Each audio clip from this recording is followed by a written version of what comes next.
Kenya ni kampuni ambaye kuna hisa. Kuna watu ambao wana hisa mingi chochote. Hoi hai. Hawinde. Kama sisi hatuna hisa, tunafanya nini Kenya? Kwanza, amesema kwa ajira ni wale ambao walipiga kura tu kwa Kenya Kwanza watapata ajira. Na mmeona vile wanapeana ajira. Pena ajira. Jamaa anafanya kama yeye haishi hapa Kenya hii. Ukisoma Kenya Gazette kila wiki eneo moja peke yake. Peke yake. Tunataka kuambia kwamba Kenya iko na makabila 45. Na kuna moja ambaye iko hapa kwa kibali au kwa mwaliko ya mingi, kwa haki yao. Na wote wanatoa ushuru. Wote wanatoa ushuru. Hakuna eneo ya Kenya ambayo watoa ushuru. Unasanya pesa kwa watu wetu, alafu wewe unatumia hiyo kwa maendeleo upande yako peke yake. Ajira kale unapaka kabila yako peke yake.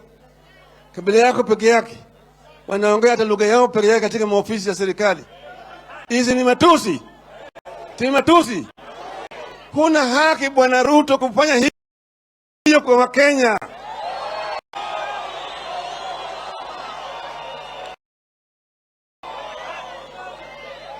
Huna haki kututoza ushuru, alafu unapatia watu yako peke yake. Kazi unapatia watu yako peke yake. Kila mahali ukipatia Mkamba, unatoa hata Mkamba amepata. Hata Mjaluo amepata. Hata kama Mkisii amepata. Hao ni Wakenya. Unaajiri PS permanent secretaries 51. Hakuna hata Mkisii moja huko. Hata moja. Hata katika cabinet yako. Parastatals zote unazajaza. Directors, chief executives, chairman na kadhalika. Kabila moja peke yake. Sisi tumekataa. Tumekataa. Tumesema ya kwamba sisi ni Wakenya bila mwaliko ya mtu yote. Wakenya wako na haki. Kama wewe unasema, wewe naibu yako ndiye amesema, ati hao watu watakuwa naangalia tu. Yeye kazi yake kukaa pale, kuangalia kama gatekeeper. Wewe uko na shangapi? Wewe huna chochote, rudi nyuma. Wewe kuja hapa mbele hapa namna hiyo.